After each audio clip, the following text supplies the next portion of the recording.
And good morning, everyone, and welcome to Small Biz Matters, the half-hour program where you work on your business rather than in it. We are in the middle of a guest fest at the moment. We've had some fabulous guests over the last few weeks. We've had people specialising in capital. We've had Rotary. We've had just oodles and oodles of people coming and talking on and sharing their expertise, which is what's happening today, and I'm super excited to have them in the room. Welcome to Sophie and Alison. Now, Sophie and Alison are our Real Entrepreneur Mums. They are the founders of Real Entrepreneur Mums, which is a new and exciting networking group happening both here and in Hornsby, Hornsby and in other locations around Sydney as well. And often it's hard as business owners to find the right fit when it comes to networking. There are a lot of options out there, but there's a lot of different options out there. And while it's hard, it's easy to find a local group, it's often hard to take that first step. And that's what we're going to be talking about today. Some tips and tricks and making yourself feel more comfortable if you're networking for the first time, and also trying to find the right fit when it comes to groups if you are shopping around. We've talked about networking on the show before. We've talked about what you can do in these scenarios. But what we haven't spoken about is really talking about shopping around and finding the right group to suit you. So welcome to the show, guys. Thanks for coming on. Thank you for having us. Thank you for having us. It's really great to have you here. And look, we've known each other for quite a while, but I'm really excited about this new venture. I think it's going to be really great. And also, I think what you both bring with you is a wealth of experience, both in this way and in other sort of marketing things. So let me talk to you first. What was your background and what led you? Why are you so passionate about this, and what led you to set up Real Entrepreneur Mums? So my background is in corporate, which, I worked really, really hard to build that career. And I just, after having children, I think that's a bit of a defining point for many mums who are business mums. I was looking for more. I wanted to be more present with my kids. I was missing out on a lot. We came home one day and realised that our son had picked up all of our Polish nanny's mannerisms and he had none of ours. Eek. Yeah. So I kind of thought, there needs to be another way. And I started a great network marketing business, which I absolutely adore. And Alison and I met at a networking event, actually a coffee and business event. And we just saw that there are so many amazing business women out there who just need to be connected together in a great format, in a great environment where they are encouraged to promote themselves and, get that support that they so desire. And we looked at a few different options that are out there, and there just wasn't anything that kind of gave them both the referral side, so where they could grow their business, but also being part of a community that really had their back. And we just knew we had to launch Real Entrepreneur Mums. It's really exciting. I think what you're doing is you're tapping on different. I think when I'm hearing that, I'm thinking, okay, well, I can think of a group that does that, and I can think of a group that does that. But I think what a lot of the time when we're looking at groups as a whole in our local area, you're trying to find something that is the right fit, that works for you, that ticks all those boxes. And what you're describing there for professional mums who are maybe doing the transition, they're looking for something quite specific. And it sounds to me like this group might match it. Alison, what about you? Tell me about your background and what led you to this. Yeah, I have a very similar story to Sophie. So worked in the corporate environment. So you both escaped. Had a great job, loved it. But when I got pregnant, I kind of made that family decision to not work full time and raise a family. Do you think that's something that we up here on the North Shore are more likely to make? Do you think that there's less pressure than if we were living in other areas of Sydney and both had to work? I mean, I think of my friends who live in the inner west and there is no choice. I mean, they have to both work full time and then some, and they don't see their kids at all. Are we just lucky up here, or is it a cultural thing? Yeah, look, I think, everyone's circumstances are individual. So, people have what they have to do to survive and to thrive, and some people just, love the work environment and they want to continue doing that. So I think it's a personal choice and a family choice. That's very true. You have to balance that up, don't you? Yeah, certainly. Very, very difficult choice to make quite often. It's nice to know, though, that there's groups like this and there's other groups out there that sort of provide that support, and that is quite exciting. And so, Real Entrepreneur, why did that sort of take your fancy? Oh, to be honest, I just love being part of this movement, because there certainly is a movement today with women who have incredible skills, incredible talents, and they, just want to thrive themselves, and they want to create their own mountain and, do the very best for themselves and their families. And I just want to be part of that movement and give my support and my expertise to help them absolutely smash their goals. I have to say, from the local mums around here that I know who run their own businesses, they are certainly driven, and the reasons why they want to do it are quite unique in that it's that balance. It is that work-life. We don't have work-life. I don't have work-life balance. You mean the myth? The myth of the work-life balance, yes. You think it's going to happen, but I'd like to think you can factor things in. You know, you can sort of move appointments around for medical appointments. It's not like you have to go begging and pleading for someone to have some annual leave so you can take your kid to the doctor. Absolutely. That's kind of nice. And that's the benefit of being an entrepreneur mum, where you get to have control over your schedule. Alison and I, our life looks very different to when we work full-time in corporate. You know, we get to choose... not when we wake up, because the kids still kind of own that one. But, you know, what we do every day, who we work with, where we work, how we work, how we set our goals, you know, what we want to achieve, even to the point of how much we get paid. When you're working for someone else, you're under their vision, their goals, their KPIs, and also their pay salary brackets. So, you know, that's really exciting that we get to help these women, you know, reset that benchmark and just go after whatever it is that you want, and surround yourself with other women who want to do the same. We do talk a lot about it as women. We talk about the pressure, the difficulties, the wearing so many hats. You know, how do we cope with all those? But I think you're tapping on the positive, which is that we are in control. We can control the schedule. We can control being able to work in and around the family requirements, and we make the decisions. And okay, yes, we have the failures. We have to own the failures as well, and we have to own the not so great days. But I think we would own them anyway if we were in corporate. You know, even if we did have that job, we would still be the ones taking on the responsibility, because that's what women do.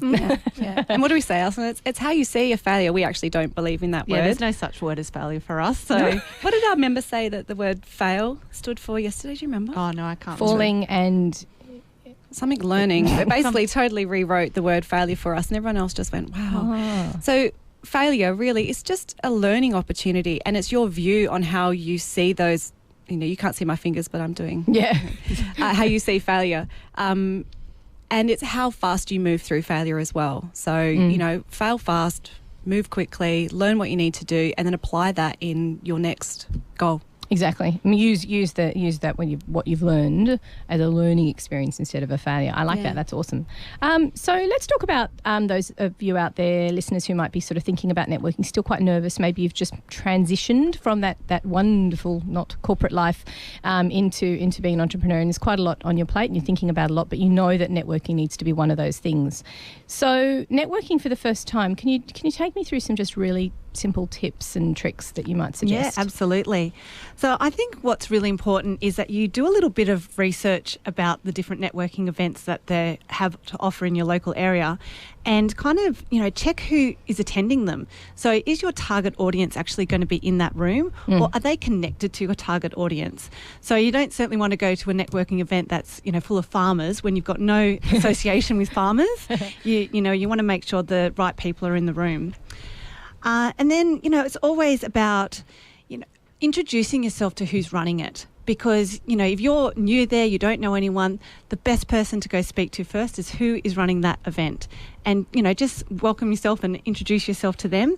And if there's someone that you want to meet or a type of person you want to meet, ask them to introduce you. And that kind of starts the ball rolling a bit.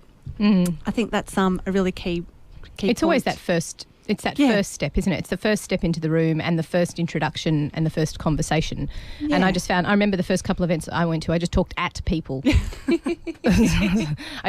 probably where the radio show came from, actually. I just talked at people for the whole night, really. I don't think they got a word in edgeways.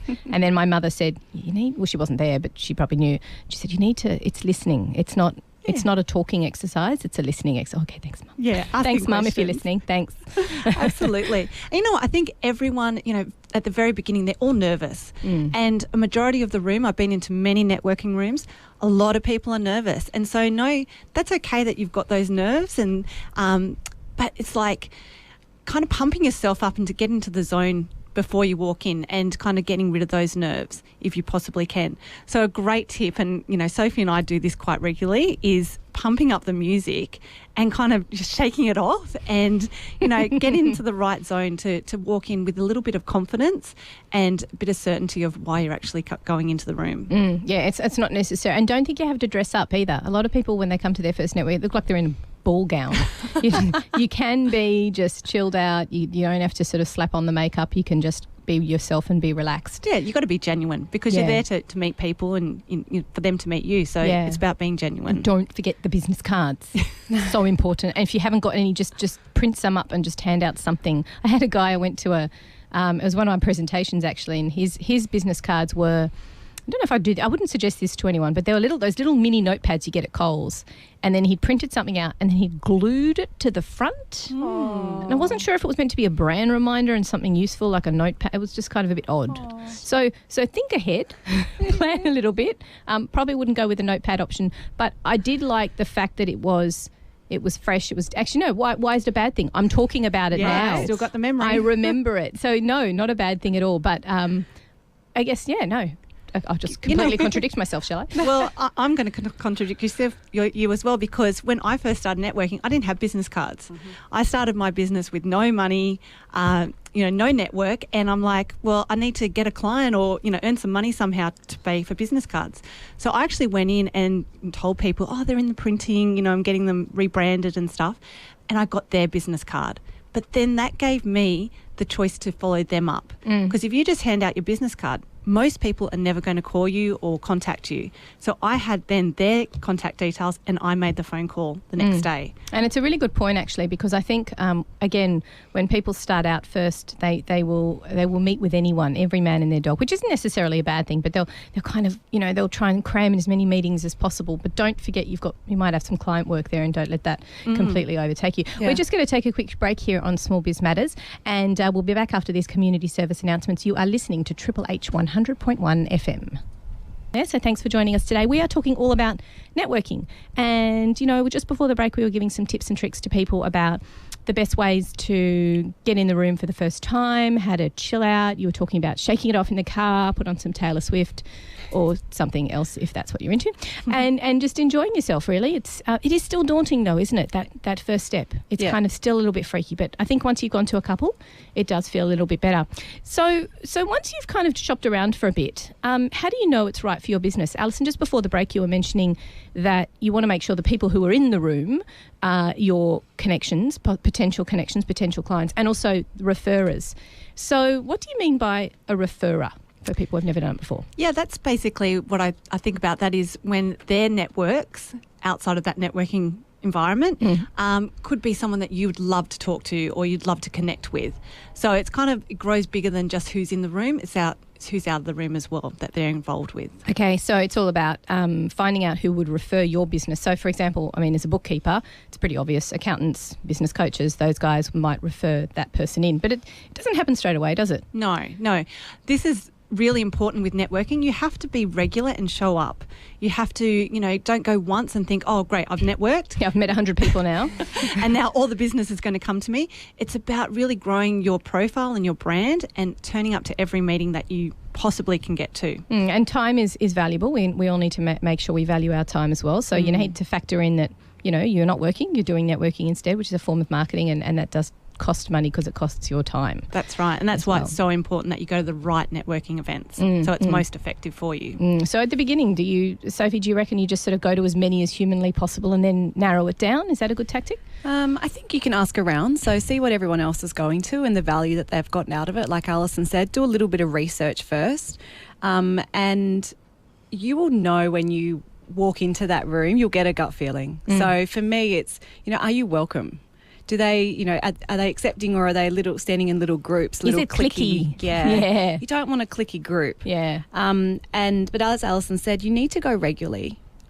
Pick a couple and just go regularly, whether they meet monthly or quarterly. Go to every single event. Make sure you mark it in your diary well in advance, because that's how you're going to build relationships. So you want to look at what your mindset is before you go into networking. Why are you networking in the first place? So is it because you want to grow your business, your bottom line, you just want referrals, you want people to buy from you? Or is it more about, being in that support environment where others are doing the same, so you can kind of see, oh, okay, they have the same challenges as me. It's not just me, it's just part of the journey. Some networking events offer really great educational topics. So if you're quite, early on in your entrepreneur journey, and they have some really great topics around, I know, Alexa, you've run some really great topics as well. So if you're wanting to learn, then find the ones that have more of the guest presenters or the educational side of it.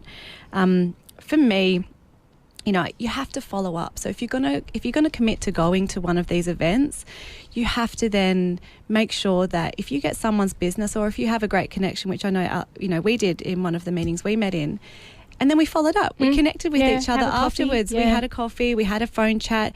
At least send them a text message at the very least the next day to say, it was really great to meet you last night.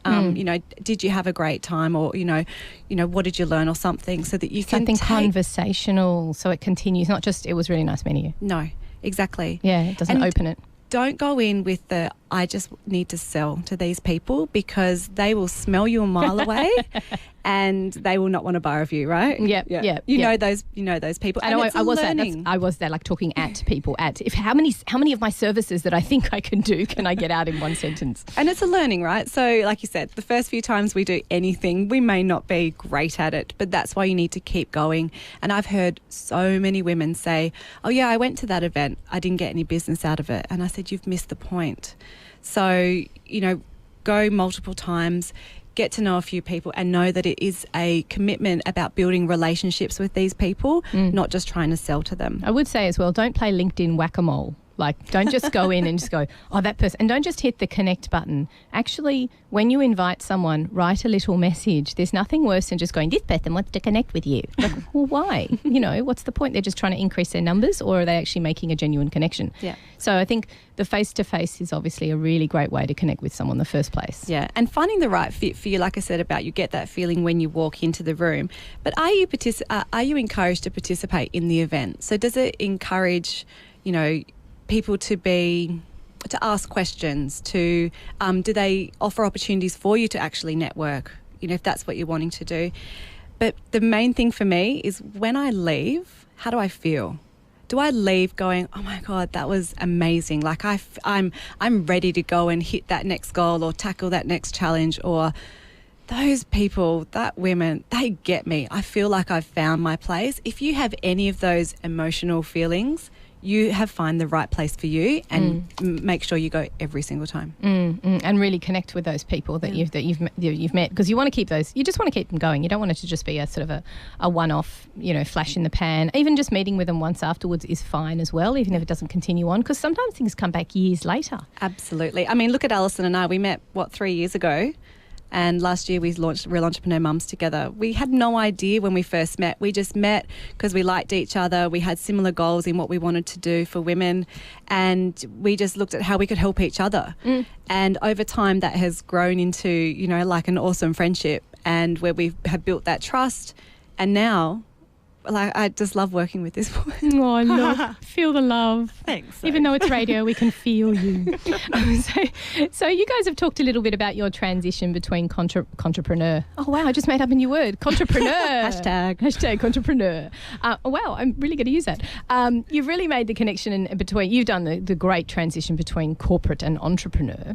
Why is that? Why do people find that difficult, Alison? Why is it so hard for people to make that transition? Is it because it's scary, or is it no longer a job, or they think that there's not as much, I don't know, I don't find any job secure. I think it's hilarious when people talk about being more secure because they've got are you kidding me? You could get retrenched next week and there's no security in that. At least with my business, I know how I'm tracking. I know how I'm doing. I might lose clients here and there and pick up other clients here and there and have bad years, good years.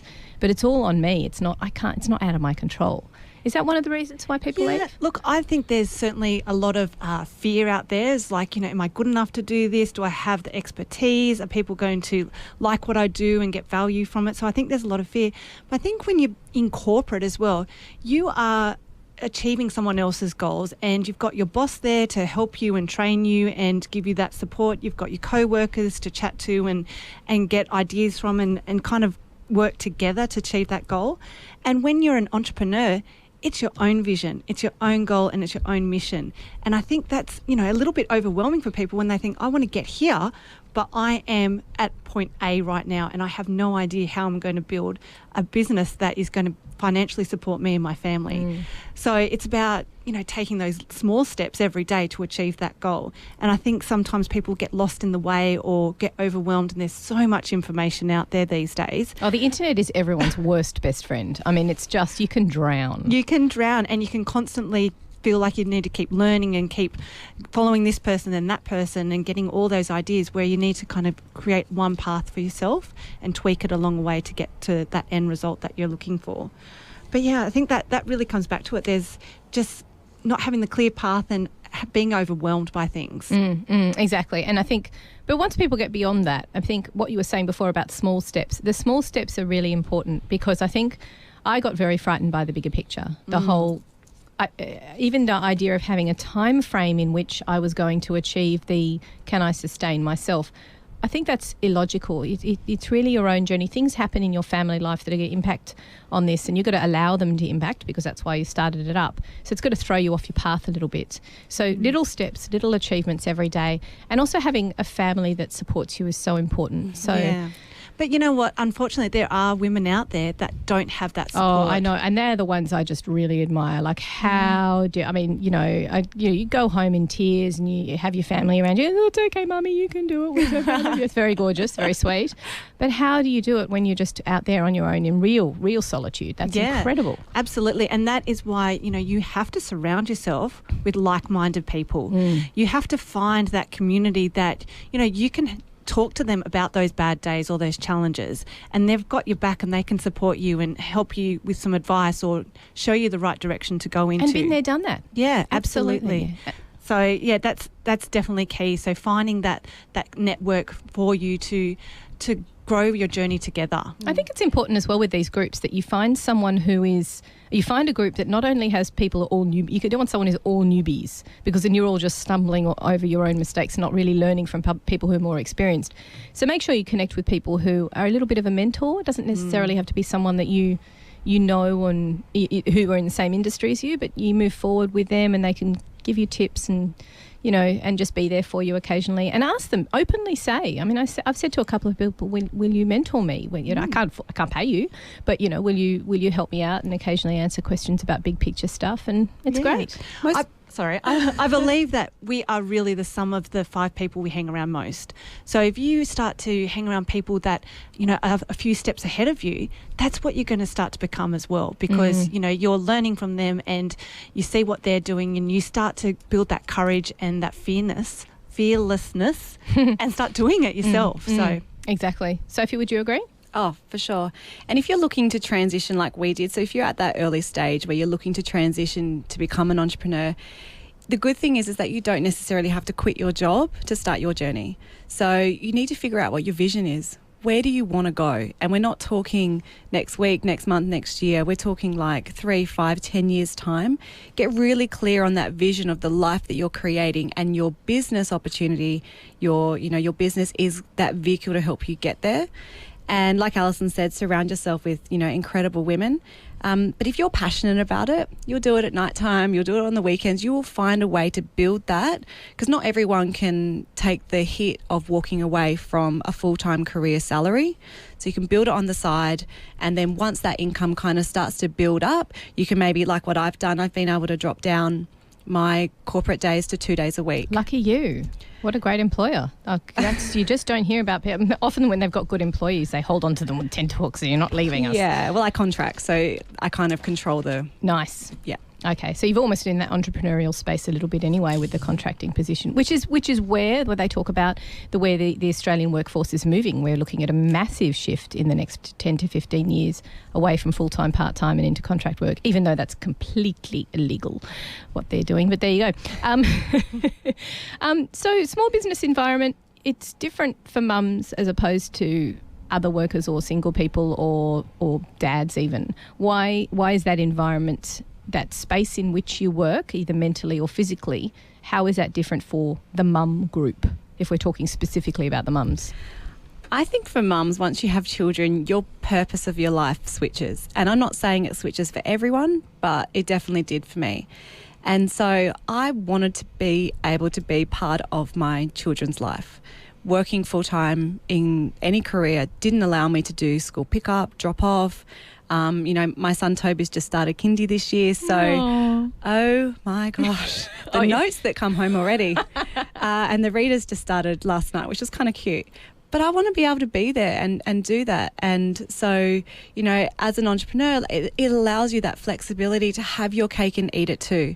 Now, it does take work and it takes time to build that up, but you absolutely can have that. And I think that's why it's a little bit different for women because, or for mums, we get each other. We know what it takes to just get the kids out of the house in the morning so you can get at your desk at without losing your mind. Oh my gosh. You lose it sometimes. Yeah. Sometimes. But when you're surrounded by other women who get that, it just takes off that little bit of pressure from you because you're like, oh, okay, everyone's doing it. And you can share tips and, learnings from each other. I've got, I just had a vision of walking into a boardroom full of suits just going, oh, I'm so sorry I'm late. But, little Tommy was, forgot his readers and then he couldn't find the school bag and then, the dog vomited and mums would be sitting there laughing and you just have this sea of blank faces going, I don't care, you're late. Yes. That's the corporate difference, yes. Isn't it really? And lots of companies just don't get it and they don't offer that flexibility or understanding of really what it takes and how important it is once you do become a mum, especially when they hit those school years and the time that takes off you. I think as well there's potentially a little bit of stigma around running a business from home because traditionally when you go to an office and you have a location and a meeting room, your business is almost seen more professional. But the great thing about running your business from home is that you have that flexibility and freedom to run your business in and around the hours that you can in and around the kids. So, especially in those early years, you can have a little bit of that stigma. But I tell you what, once your business starts rocketing off, that tends to dry off. Yeah, you will work until about 10 o'clock at night though, won't we? That's an early night. Yeah. Sophie and I can see each other messaging at 11, 12 at night. So. Yeah, sending off emails. People going, why are you up so late? Because I run my own business. But also our vision, it's not forever. This is for now. In your business, you are building something amazing and it's going to take that time in the beginning. You need to put in those years. But if you truly believe in what you're doing and you have that vision for where you're going, that passion drives you. Exactly. Look, there's just so much information in this show. We're going through so much. We're talking about, networking for the first time, how to search and find out the perfect group for you, what sort of stigmas and concerns people have when they're making the transition. Now, when we come back after the break, we're going to talk a little bit about why there is a need in an area such as Hornsby for a group like Real Entrepreneur Mums. You're listening to Triple H 100.1 FM. My name's Alexi. We'll be back after this. So thanks for coming on the program, guys. We've been talking about entrepreneurialism. We've been talking about networking and how important it is to figure out what the best networking group is for you at the beginning of your journey or even halfway through your journey. There's nothing wrong with switching groups when you're halfway through, when you're thinking about transitioning to another group. So that brings me to my last question. Why is there a need in a place like Hornsby for a group like Real Entrepreneur Mums? Why did you think there was a gap in the market? I've got to be honest. I mean, I think of networking and I go, surely it's flooded. Surely there's enough groups out there. But what is it that you thought why did you think there was a gap there, a necessity? So a couple of things. So the first thing was that, most businesses are reliant on referrals to grow their business. Word of mouth advertising is the best advertising you can get. One, it's free. Hang on, sorry, it's actually not the best. The best advertising you can do is advertising through Triple H 100. No, I'm kidding. You can sponsor Triple H, but yes, you're absolutely right. For the purposes of the show, yes, it's very important, and I agree with you wholeheartedly. You're hilarious. So the difference, the need that we found is that for women, and I'm generalising here, and I'm sure it applies to a lot of men as well, we need to know, like and trust someone before we're going to refer them clients, before we're going to do business with them. And that's something that we found was a bit missing in the market, building those strong relationships and really getting to know each other. And that's why we spent a lot of time experiencing each other's business. I mean, just the other week we were playing archery tag because one of our members owns archery games, so we were all doing that together. Yeah. And that creates an experience where we now can't help but rave about that business. So we knew a few amazing entrepreneur women living in the Hornsby area, and we caught up with them and we talked about what we were doing, and they just said there is nothing like that in Hornsby. And we just knew, like Alison and I said, we need to connect these women together, and we just jumped in and did it. And was it because this area, do you think, like I guess other similar areas in Sydney, but I think what makes Hornsby a bit unique is that there's the opportunity to be really quite isolated because we live in bigger homes than you would if you were in the inner city. You have that stigma that, you work from home, you've obviously got a home office, you've got an entire room that you can use. It doesn't stop the isolation and doesn't stop you feeling quite lonely. Yeah. So I think that's quite important as well. I guess maybe that's something that was missing. Yeah. And also they were, the women that we spoke to, they were after a local community. So they wanted something very local. They said there's a lot of things, down more south on the North Shore and in the city, but there was nothing really locally based. And the great thing about doing something that's local is, you might meet someone through an entrepreneur meeting, but then you're going to bump into them at the shops or at your fair or something like that, and it's just going to grow your relationship that you've got with them. So it's not really then about just the business side of it, but you actually get to be part of each other's lives, which is really rewarding. And like you said, if you're working from home, it can be isolating. So to pull these people out of their homes or out of their businesses and connect them together, we're just really excited to be part of that. Alison, do you think timing has something to do with it as well? Do you think the time of day that these events are on can sometimes be a bit restrictive for mums? Absolutely. I would struggle so much to get to a morning event because those morning events are just ridiculous. I don't know. I can't get anywhere at 7 o'clock when I have... Can't even get out of bed at 7 o'clock sometimes. When I've got 3 kids to pack lunches, get them dressed and get to school, and then get me clothed. That's, an interesting challenge. Which is last, always. Always last. So absolutely, I can't get to those sort of events. And night time's no good for mums, do you think? My husband works in the city, so for him to get home by 7 o'clock is still a struggle. So a number of times I've missed events because I just haven't had someone to look after the kids. So definitely that is. And normally I'm exhausted by the end of the day. So very true. You have to kind of really pull that extra resource for you to get out, get dressed. That's where the pumping music comes in. With the smile on your face. Or the 7 o'clock coffee. Yes, exactly. We run our events during school hours. So it is more appropriate for a mum who can drop off to school, come to an event, connect with other local business mums and, then get on with their day. Yeah, I think it is really important. I really like what you were saying before about connecting with people locally because of the ability to bump into them in other places, and it's the convenience as well. I mean, you connect with someone in the city, it's like, shall we meet in Chatswood? It's just going to inconvenience both of us. But if you've got people up here, you go, yeah, right, I'm just in Warrawee. Awesome, let's go to Wahroonga. It's much, much more convenient and easier to meet and then reconnect and build those relationships. And I definitely feel there's the opportunity for people to really grow their brand and their professional profiles in their local area first. Think about your own backyard. Build a really great, awareness of what you do and who you are, and that's just going to ripple effect throughout Sydney, throughout Australia, throughout the globe. I think people want to shop local as well. Like, there is a massive drive to be supporting the local community. So if you can get the people together and, like Alison said, they can raise their profile, more people are going to know about them, which means their businesses are going to be more successful, and that's just good for the community as a whole. And let's face it, we would prefer to have clients that are local anyway, because you don't waste your time driving from one end of the city to the other and all that sort of thing, and it's a much better economy of scale, not to mention the smaller carbon footprint that you have if you're not driving all around the place as well. Yep. So lots of great tips today. Thank you so much for coming on the show, guys. It's been awesome. We're, of course, going to have these podcasts available on the smallbizmatters.com.au page. You can go to blogs and podcasts. So quick plug for Royal Entrepreneur Mums. Where can people find out more information, Soph? So you can go to all the W's, realentrepreneurmums.com.au, and on our website you'll see a great video that features some of our members, so you can get a real insight into what it's like to be part of our community meetings, and you can register to come as a guest. You can just register, click the form, couple of quick questions, and then Alison and one of us will give you a call and invite you along. Absolutely awesome. And that and all the other events that are available on the local area are available on our smallbizmatters.com.au website. Of course, you can sign up for our newsletters and get all of the events into your inbox, as well as finding out what's coming up on the show and finding out about fabulous interviews like this one. Look, thanks again for coming on the show, guys. Thank you so much for having us. Maybe we'll come on the show in the next couple of years give us some more insight into networking. We can do networking 102, or is it 201 as opposed to 101?